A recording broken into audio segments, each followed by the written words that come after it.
मैं हूं सत्यदेव त्रिपाठी, प्रोफेसर हिंदी विभाग, एसएनडीटी महिला विश्वविद्यालय मुंबई।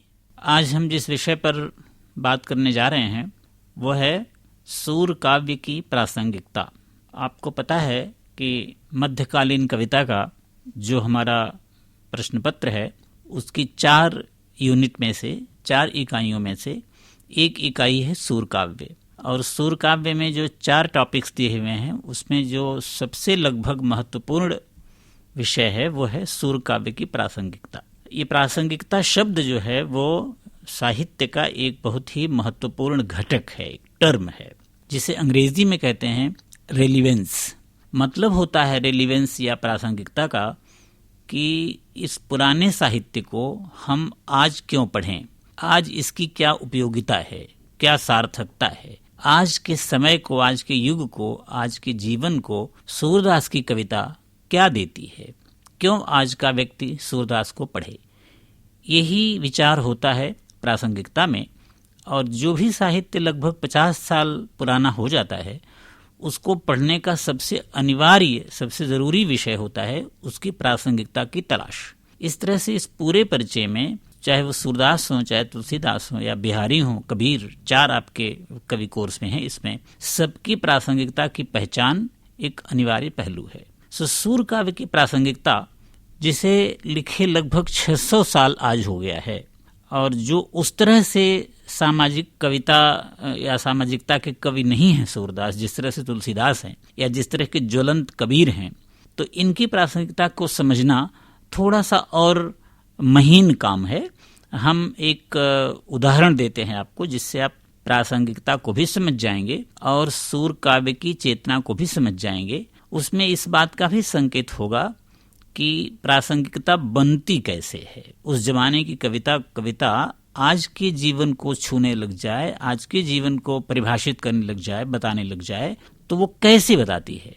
तो बहुत ही मशहूर पद है सूरदास का, आपके कोर्स में भी होगा। हमारी कोशिश ये होती है कि हम इन मुद्दों को समझाते हुए जो आपके कोर्स में रखे गए पद हैं, जो सूरदास की कविताएं हैं, आपके संदर्भ के लिए, व्याख्या के लिए, उन पर भी चर्चा हो जाए ताकि उन व्याख्याओं की भी समझ आपके अंदर आ जाए। तो वो कविता है उधो मोहि व्रज बिसरत नाही।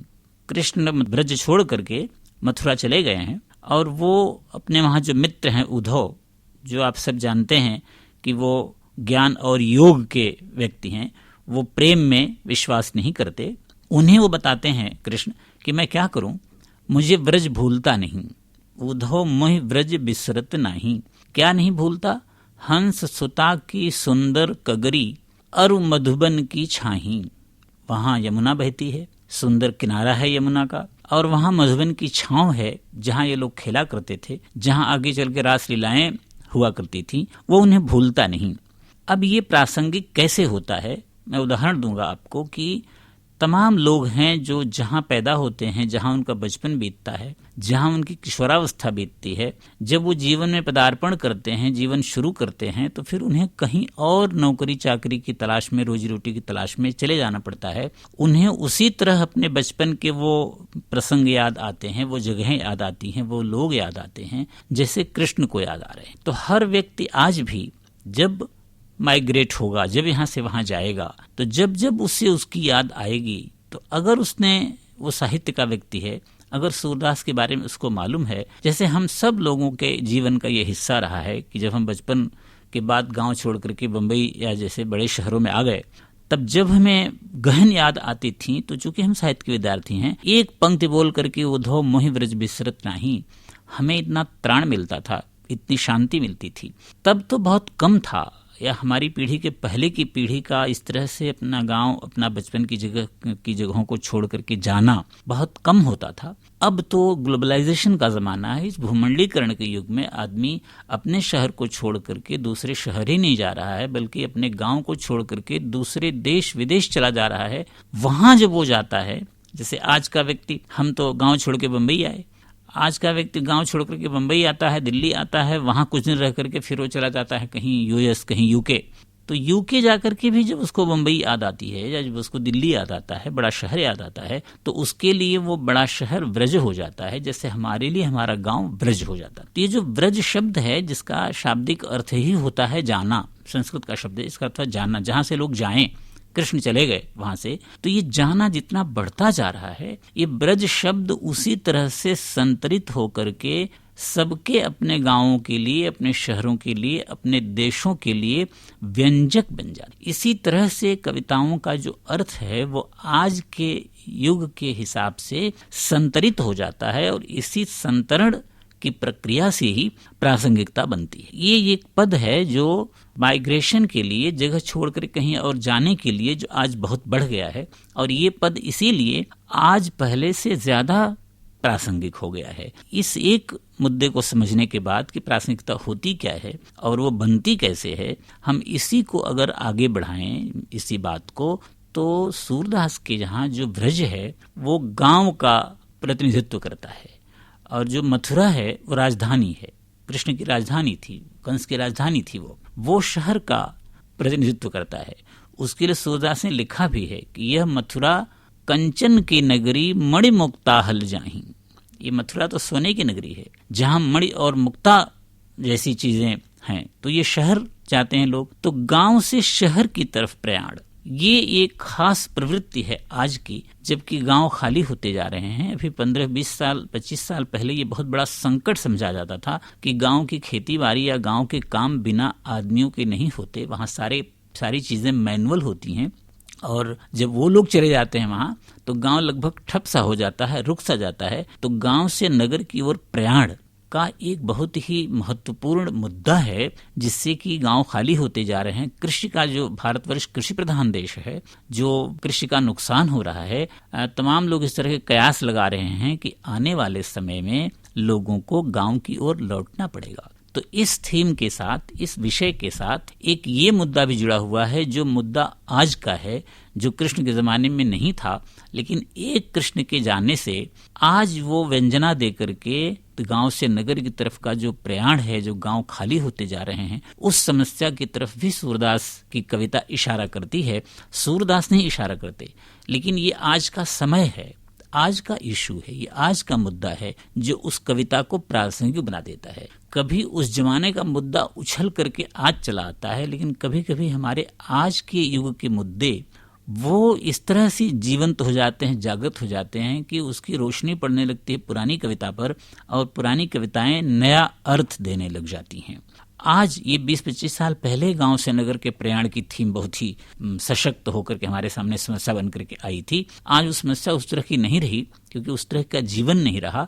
आज ये गांव और नगर के द्वंद्व के रूप में चल रहा है कि हमेशा गांव और नगर के बीच, गांव के लोगों और नगर के लोगों के बीच एक द्वंद्व का भाव रहता है। जो रह गया है गांव में, वो शहर भागना चाहता है, जो शहर चला गया है वो शहर में खुश नहीं है, लौट करके गांव जाना चाहता है। इस तरह से 2-3 मुद्दे इस गोकुल से, ब्रज से मथुरा जाने की थीम के बीच में हमारे सामने आते हैं। तो ये जो ब्रज है या ब्रज से जो आना है, जब कृष्ण यहाँ बैठे हैं मथुरा में आकर के, उन्हें ब्रज याद आता है, तो इस तरह याद आता है कि जहाँ बैठे हैं कृष्ण वहाँ रह नहीं पाते, मन उनका पहुंच जाता है ब्रज में। उसमें उनकी पंक्ति आती है कि जब वहीं सुरति आवति वा सुख की, जो हंसता की सुंदर कगरी और मधुबन की छाही में घूमने का, फिरने का, जो रहने का, मित्रों के साथ आनंद उठाने का, लुत्फ उठाने का जो सुख था, जब उसकी याद आती है, जब ही सुरति आवति वा सुख की, मन उमग करके, उछल करके, उमंग में आकर के वहां पहुंच जाता है। और तन नाही, जैसे मथुरा में बैठा हुआ तन जो है वो है ही नहीं, वो मन उछल करके वहां चला गया है। मन विहीन तन की कोई आवश्यकता नहीं, का कोई मतलब नहीं। तो जो मन उमगत तन नहीं है, वो ये बताता है कि मन का सारा जो तादाद में है, आइडेंटिफिकेशन है, वो उस वक्त ब्रज के साथ हो गया है। तो ये तादाद में इस प्रासंगिकता का एक बड़ा ही अनिवार्य पहलू है, एक अनिवार्य टर्म है। जब तक आप उस थीम के साथ तादाद में नहीं स्थापित करते, तब तक प्रासंगिकता का मामला बनता नहीं। लेकिन तादाद में के तुरंत बाद आपको अलगाव की प्रक्रिया से गुजरना पड़ता। 2 ही मिनट में कृष्ण को मथुरा में बैठे बैठे अपने ब्रज में होने का एहसास होता है, पाठक को भी एहसास हो जाता है, उसका गांव, उसका बचपन जहां बीता है वो याद आने लगता है। लेकिन फिर इस थीम को समझने के लिए उसे उस तादात्म्य की अनुभूति से, उस प्रक्रिया से बाहर आना पड़ता है। और ये सारा का सारा मामला तभी बनता है जब आप तब के इतिहास को और आज के परिवेश को बहुत अच्छी तरह समझते हो। तब का इतिहास और आज का परिवेश, ये दोनों ही ऐसी कविताओं को, ऐसे काव्य को या पूरे साहित्य को समझने के बहुत ही अनिवार्य पहलू हैं। तो ये सतत प्रासंगिकता जो है वो बनती रहती है हमारे बीच। जो दूसरा या कह लें आपकी तीसरा पॉइंट हमारी बातचीत का होगा वो होगा सामान्यीकरण। कृष्ण एक विशिष्ट व्यक्ति हैं, जहां वो पैदा हुए हैं वहां भी विशिष्ट हैं, जमींदार घराने के। नंद वहां के मुखिया हैं, उनके वो बच्चे हैं, और मथुरा जाकर के तो वो राजा ही हो जाते हैं और विशिष्ट हो जाते हैं। जब तक मथुरा में थे तब तक वो राजा के बच्चे थे।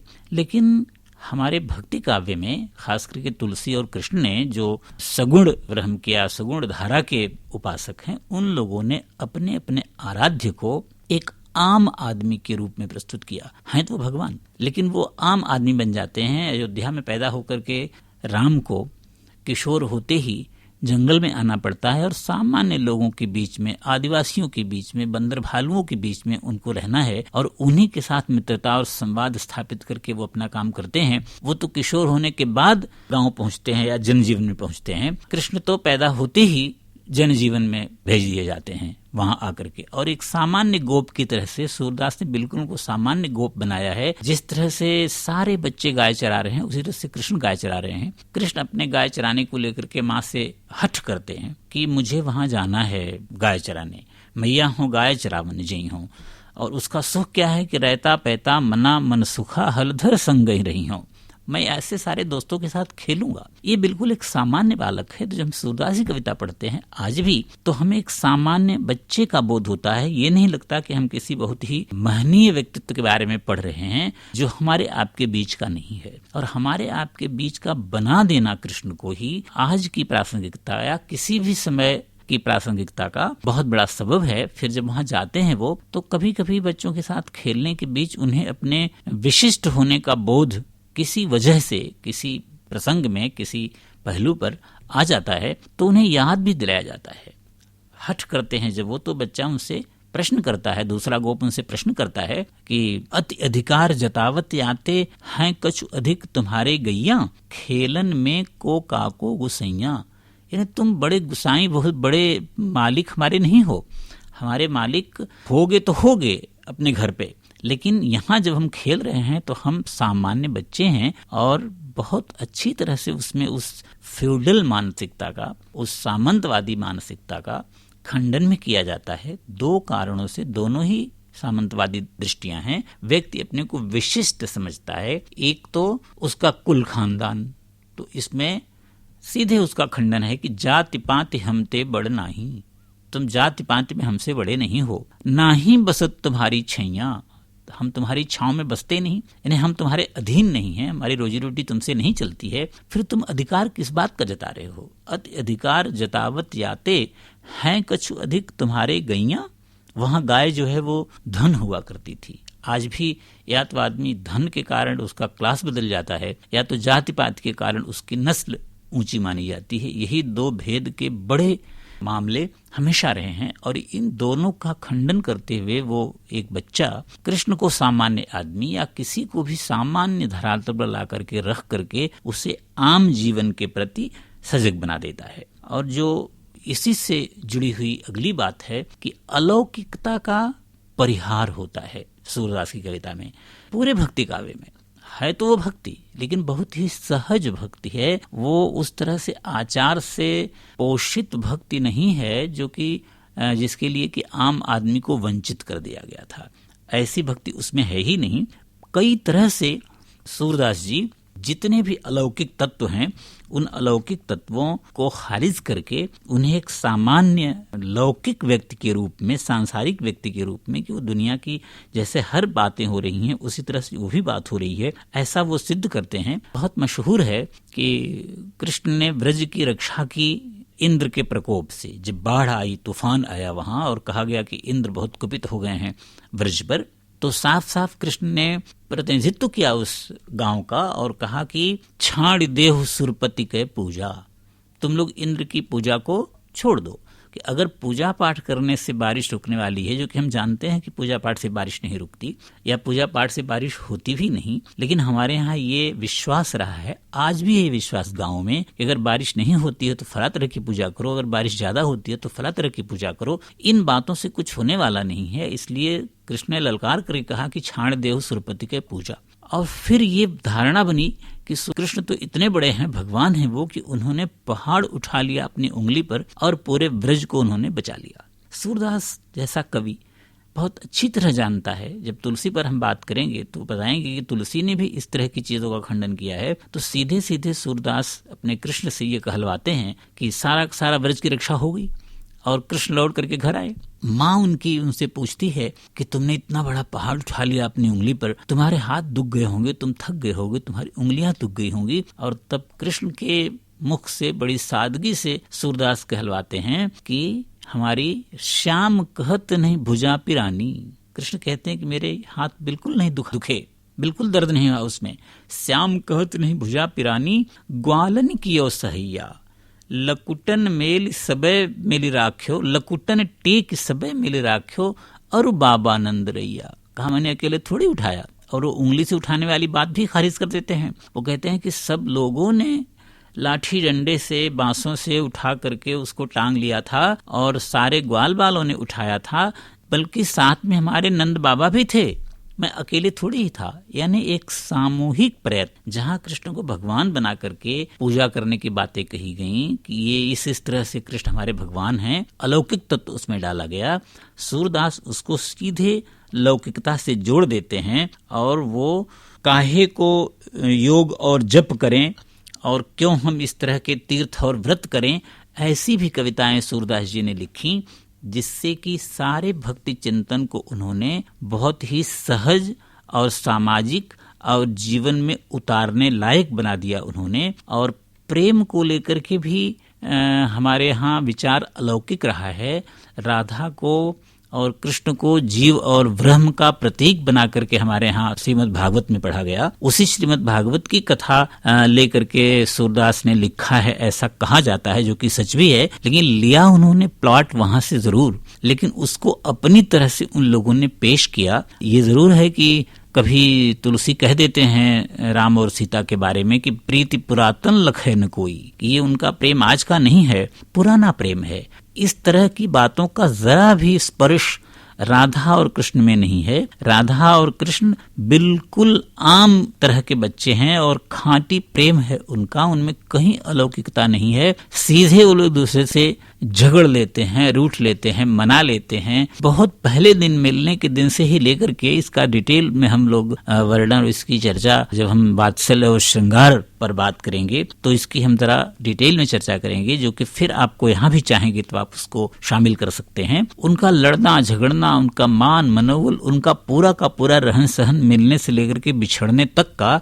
ऐसा है, जिसमें उस प्रेम के अलावा, वो उस एक मादन और खांटी भाव के अलावा न किसी तरह का दर्शन है, न किसी तरह की अलौकिकता है, न किसी तरह की बधी बधाई मानी मनाई मर्यादा है, बल्कि उन तमाम अनुशासनों का तोड़ है उसमें कि अपने सारे परिवार से निकल करके वो गोपियां कृष्ण से खुलेआम मिलती हैं। इसमें तो मुझे बार बार ये भी लगता है कि जिस तरह के स्त्री स्वातंत्र की बात हम लोग आज करते हैं, लेकिन आज भी स्त्री को कोई छूट नहीं है। सारी कुछ पढ़ाई लिखाई, इतनी बड़ी पोस्ट पर पहुंच करके काम धाम करने के बावजूद उन्हें घर के पुरुषों की इजाजत के बगैर, उनकी परवानगी के बगैर कहीं इस तरह से आने जाने या देर तक रुकने की छूट आज भी नहीं है। जबकि इस तरह की सारी छूटें ये लोग लेते हैं, गोपियां लेती हैं, और उनसे कोई पूछने वाला नहीं है। उनका प्रेम भी कृष्ण को वो मान करके नहीं है कि बड़े सामंत के बच्चे हैं, जैसे आज हम लोग ग्रीन कार्ड और बड़े नौकरियां और उसके पद और पदवियां देख करके शादी ब्याह और प्रेम सब कुछ करने की बातें आजकल चलती हैं। कृष्ण राजा हो गए हैं जाकर के, तब भी वो उनको उसी तरह से याद करती हैं, और जब कृष्ण यहाँ गाय चराया करते थे तब भी उनको उसी तरह से याद करती हैं। और प्रेम का खांटीपन और प्रेम की सहजता, उसकी सारे आग्रहों दुराग्रहों से मुक्ति का बड़ा प्रमाण ये है कि जब वो कृष्ण को पाना चाहती हैं, देखना चाहती हैं, तब भी उस कृष्ण को नहीं देखना चाहती जो जाकर के वहां राजा हो गए हैं, बल्कि उसी कृष्ण को देखना चाहती हैं जिनसे उस लोगों ने प्रेम किया है। कहती हैं वो उद्धव से, बारक वह मुख आन दिखावहु, दुहिपय पिवत पतूखी, अखियां हरि दर्शन की भूखी। हमारी आंखें कृष्ण के दर्शन की भूखी हैं, लेकिन उस कृष्ण के दर्शन की भूखी हैं जो गाय चराया करता था और वहीं जंगल में गाय चराते चराते पत्तों में दुह करके दूध पी लिया करता था। वो जो बिंब है, वो जो याद है, जिस रूप में उन्होंने कृष्ण को देखा है, उसी रूप में वो कृष्ण को याद करना चाहती हैं। एक तरह से ये संपूर्ण अलौकिकता ही नहीं, विशिष्टता ही नहीं, बल्कि सारी भौतिकता का भी परिहार है। और आज के जो भौतिक मोह में लोगों के प्रेम और संबंध बनते हैं, उनके पद और पदवियों को देख करके उससे इनकार, उससे रिजेक्शन, उसे खारिज करने का भाव जो इसमें निहित है, वो उसे आज के लिए प्रासंगिक बना देता है। और इसी को हम और विस्तार दें, अगले पॉइंट में हम देखें कि एहसास और संवेदन, ये दो मनुष्य के ऐसे भाव हैं, वो तमाम चीजों को फील करता है, सेंसुअली फील करता है। तो जो उसके अंदर इमोशंस हैं, कविता तो और कुछ नहीं करती, आप सब जानते हैं कि वो हमारे इमोशंस का, हमारे सेंसेस का विस्तार कर देती है, उसे नुकीला बना देती है, उसे किसी भी तरह के भाव को जज्ब करने का, सोख लेने का, समझ लेने का सामर्थ्य दे देती है। सुना होगा आपने, इट शार्पेन्स द सेंसेस। तो हमारी कविता वही करती है। और कृष्ण और राधा के माध्यम से, कृष्ण और यशोदा के माध्यम से, कृष्ण और नंद के माध्यम से, कृष्ण और सारे उन बाल बच्चों के माध्यम से, बल्कि पूरे व्रज और कृष्ण के माध्यम से जो इतना बड़ा संवेदन का संसार सूरदास जी ने फैलाया है, बनाया है, निर्मित किया है, सृजित किया है, उससे गुजरना किसी भी खल से खल मनुष्य को, किसी भी पत्थर दिल मनुष्य को एक संवेदनशील मनुष्य बना देने के लिए पर्याप्त है, बल्कि पर्याप्त से अधिक है। इनकी कविता का जो संवेदन संसार है वो इन मनुष्यों और मानव समाज तक ही सीमित नहीं है, बल्कि वो पशु पक्षियों, प्रकृति तक जाता है, चंद्रमा तक, पेड़ पौधों तक, नदी तालाबों तक में उस तरह का संवेदन जागृत करते हैं सूरदास जी। कृष्ण के चले जाने के बाद वर्णन करते हैं वो कि अति कृष्गात भई ये तुम बिन परम दुखारी गाय। उद्धव से कहती हैं गोपियां कि जाकर के उनसे इतना कह देना कि हम ही दुखी नहीं हैं, तुम्हारे लिए, तुम्हारे जाने के बाद ये गायें भी खाना पीना छोड़ चुकी हैं और अति कृष्गात भई ये तुम बिन, तुम्हारे बिना ये एकदम दुबली हो गई हैं। अति कृष्गात भई ये तुम बिन परम दुखारी गाय। तृण चरत गो, ये गायें तृण नहीं चरती, घास नहीं चर रही हैं। पिवत न सुत पय, यहाँ तक कि उनके बच्चे भी दूध नहीं पी रहे हैं। ढूंढत बन बन डोलें, ये जंगल जंगल घूम करके तुम्हें ही खोजती हैं, जहां जहां तुम इनके साथ विचरा करते थे, इनको चराया करते थे, उन्हीं जगहों जगहों पर जा करके तुम्हें खोजती हैं। ढूंढत बन बन बोलें, और यही नहीं, किल कोकिल और आदि विहंगम भांति भयानक बोलें। पशु से पक्षियों पर उतरते हैं कि कोयल जो इतना मीठा बोलती थी, तुम्हारे न रहने से वो इतनी दुखी है कि इतना भयानक बोल रही है वो। तो इस तरह से वो गोपियां उल्हाना देती हैं। मधुबन तुमकत रहत हरे, कृष्ण के वियोग में तुम हरे क्यों हो, विरह वियोग श्याम सुंदर के ठाढ़े क्यों न जरे। मतलब कहने का ये है कि सूरदास का संवेदन संसार मनुष्य से निकल करके मनुष्येतर चीजों में, पशु पक्षियों में, पेड़ पौधों में, पूरी प्रकृति में व्याप्त है। और संवेदन का ये संसार जब तक जीवंत रहेगा, जब तक बना रहेगा, जब तक मनुष्य कविता पढ़ता रहेगा, और मनुष्य कविता नहीं पढ़ेगा, ये तो अभी भी इतने सारी वैज्ञानिकता, तकनीक, तंत्र के बावजूद ये दूर दराज तक नहीं दिखाई पड़ रहा है। कोई नहीं कह सकता कि मनुष्य का कविता पढ़ना कभी छूटेगा। और मनुष्य कविता पढ़ना अगर नहीं छूटेगा, उस सूरदास की कविता अगर पढ़ेगा, तो इस एहसास और संवेदन के सामने वो हमेशा एक बेहतर मनुष्य के रूप में समाज में हमारे सामने दिखाई पड़ता रहेगा। ये सूरदास का एक बड़ा प्रदेय है। यह सारे कवियों का, सारे बड़े कवियों का प्रदेय है कि वो इस संवेदन संसार को, हमारी भावमयता को, हमारे एहसास को, संवेदनशीलता को जगा देते हैं। और जो हम इस बात को आगे बढ़ाएं तो ये कहेंगे कि मात्र जो जीवन की चीजें हैं वही कविता को प्रासंगिक नहीं बनाती, मगर जो कविता में कलात्मकता है, जो उसका कलाबोध है, एक है कालबोध और दूसरा है कलाबोध। तो ये तो हम लोग अब तक कालबोध की बातें कर रहे थे कि समय में क्या चल रहा था उस वक्त और आज के समय में क्या चल रहा है। थोड़ी सी हम कलाबोध की बात करें तो सूरदास का जो पूरा काव्य है या पूरा भक्ति काव्य जो है वो गेय है, गा करके पढ़ा जाता है। ये हम बात शिल्प में फिर करेंगे इसकी कि वो लोग अपनी राग रागिनियों का निर्देश भी करते हैं, कौन सा पद किस राग में गाया जाएगा, किस रागिनी में गाया जाएगा। और सूरदास तो बेसिकली गाते थे, गा गा करके सुनाते थे। उन्होंने हाथ से कविता लिखी होगी, ये तो आप सब जानते हैं कि अकल्पनीय है कि कोई अंधा व्यक्ति अपने हाथ से कविता कैसे लिखेगा। तो वो तो मात्र गाते थे। और गायन भी उसी संवेदन की तरह से मनुष्य के जीवन का एक हिस्सा है। प्रेमचंद ने लिखा है कि जब हमारी व्यथा असह्य और अपार हो जाती है, जब वो रुदन और क्रंदन की गोद में आश्रय नहीं पाती, तो संगीत के चरणों में जा गिरती है और उसी संगीत के साथ चलती है सूरदास की कविता। सूरदास के सारे पद जो हैं वो गेय हैं, ढेर सारे पद लोगों द्वारा गाए गए हैं। और हम जानते हैं कि जो चीज गेय है, जिसे हम गा सकते हैं, उसका हम अर्थ जाने न जाने, मतलब समझे न समझे, लेकिन वो धुन, वो संगीत हमें अपनी तरफ खींचता है। तो सूरदास की भाषा ब्रज है। ब्रज भाषा की बातें अब इधर साउथ में जहां हम लोग आज बैठे हैं उस तरफ वहां की लोक भाषाएं नहीं आती किसी को, लेकिन इधर के ही लोगों ने, लता मंगेशकर, आशा भोसले जैसे लोगों ने ही उन पदों को गाया है। और उस पदों को सुनने वाले वो सब लोग हैं जो ब्रज भाषा नहीं समझते। हमारा उस जीवन से परिचय न हो, लेकिन जो उनकी गेयता का तत्व है वो सबको एक साथ जोड़ देता है। गेयता के साथ ही सूरदास के काव्य में एक संवाद है।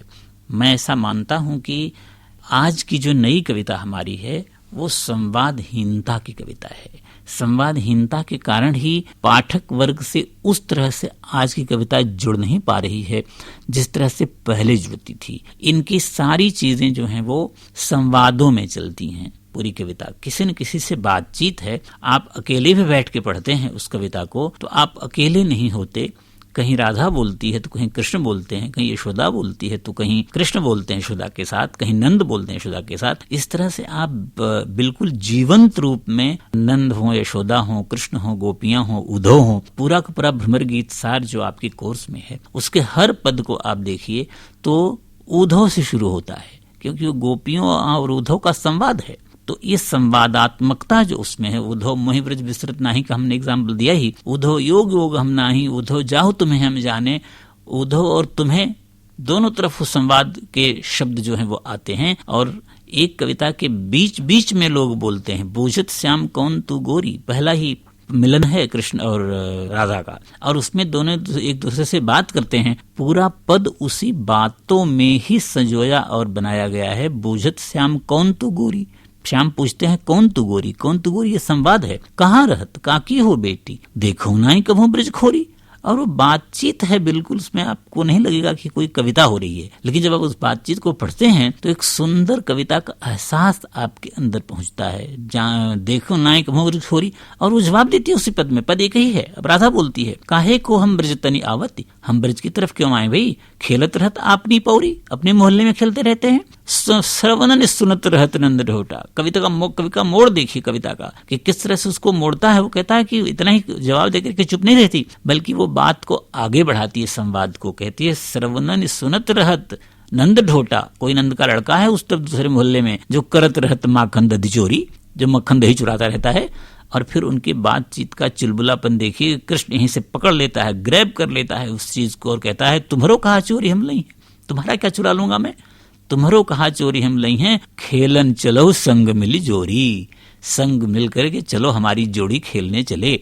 इस तरह से उनकी जोड़ी वहीं बन जाती है। और ये पूरी की पूरी कविता मैंने आपको 4 लाइन सुनाई, उस 4 लाइन में आपने देखा कि 4 से 5 संवाद उन दोनों के बीच हैं और एक से एक चुलबुले संवाद हैं। ये जो कविता की कलात्मकता है सूरदास की कविता की, वो भी इसको प्रासंगिक बनाती है, जहाँ के सारे अर्थ जो हैं वो एक तरफ निकल जाते हैं। और कुछ ऐसी ठोस बातें हैं सूरदास की कविता में जो कि आज के संदर्भ पर बिल्कुल फिट बैठती हैं।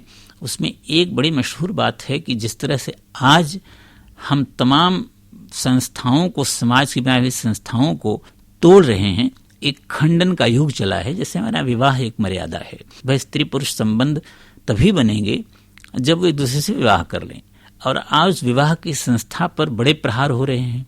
प्रेम विवाह ने प्रहार किया तो उसमें फिर भी विवाह पड़ा हुआ था, लेकिन आज जो वो लिव इन रिलेशनशिप चलने लगी है, जिसमें हम प्रेम को बिल्कुल, विवाह को बिल्कुल तोड़ने जा रहे हैं। और जब हम प्रेम विवाह की बात करते थे उसमें विवाह कमजोर था, प्रेम का तत्व जो था वो बढ़ करके आता था कि प्रेम पहले होना चाहिए, विवाह हो न हो। और यहाँ आपको शायद पता हो, कम लोगों को पता है कि सूरदास ने एक पद में कृष्ण और राधा का विवाह करा दिया है, और इसके बाद कृष्ण वहां जाते हैं और रुक्मिणी से विवाह करते हैं। तो रुक्मिणी से विवाह करने के बाद राधा को जब मालूम पड़ता है कि रुक्मिणी से विवाह कर लिया है, और एक उनके संबंध उस दासी कुब्जा से भी बनते हैं। दासी कुब्जा वाले संबंध को अलग तरह से परिभाषित किया जाता है कि वो दासी है, वो कृष्ण है, किस तरह से निचले तबके का, दलित का उद्धार करते हैं। उस दलित के उद्धार की थीम भी बिल्कुल आज की है कि अगर कृष्ण ने इस लेवल पर जाकर के, इस स्तर पर जाकर के अपनी एक कुब्जा दासी से, जिसकी पीठ भी कुबड़ी थी, जो सुंदर भी नहीं थी, उसको जीवन में स्वीकार करते हैं, तो एक दलित वाली थीम तो है ही, लेकिन एक वो भी थीम है कि एक शादी की उन्होंने, और एक उन्होंने, उससे हम लोग